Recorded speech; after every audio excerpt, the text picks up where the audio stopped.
China's bookstores had a very difficult year in 2015 when many were forced to close due to an upsurge in digital reading.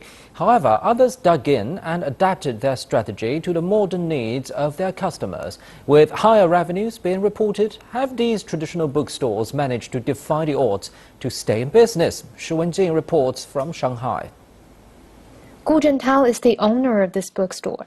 He is still taking great care of this store 19 years into running, and that's despite the crisis it has faced in recent years. About 5 or 6 years ago, we were hard hit by the rise of digital books and e-retailers. Our daily revenue was down by almost half. Plus, with the increasing rent at the time, we could hardly make the bookstore open for business. Fortunately, thanks to the credibility the store has earned, Gu was offered a lifeline. We used to open nearby a university, but now we have relocated inside the campus. The university offered a favourable deal for us. So now, apart from selling books, the bookstore has also become a venue for academic lectures. But we will always focus on our speciality, which is academic books. And some bookstores have transformed in a bigger way. You may be surprised by the popularity of this bookstore, even though it is located in suburban Shanghai. Jin Hao is the owner of this bookstore. He wanted to make it the most beautiful bookstore in Shanghai. 2 years have passed since its opening, and he's quite proud with it.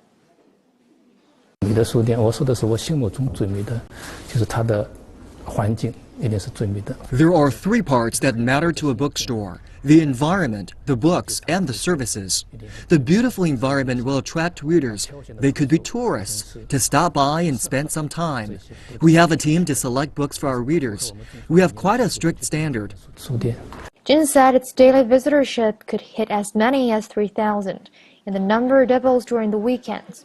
Though the bookstore has opened for more than 2 years and become quite a hit, it has yet to break even. Based on my experience, it usually takes 3 years for a bookstore to break even. You will be able to gain a profit from the 4th year. It is a slow business. But this boutique bookstore is not like any conventional ones. We are expected to break even next year.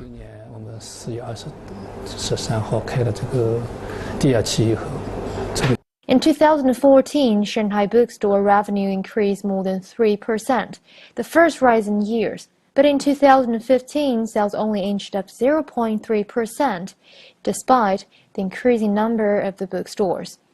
I once saw 2 readers were taking picture of a book at a bookstore. I went up to ask, and they told me they wanted to go back to check the price online. You see the problem. Some countries have their own book prices fixed between e-sellers and bookstores. And in China, many people were appealing for a similar action. But such an action is based on the binding effect of the agreement and self-consciousness of each member.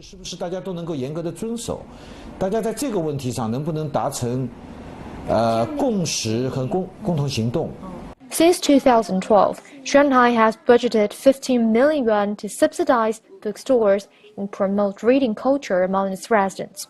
But subsidy aside, bookstores are taking their survival matters into their own hands.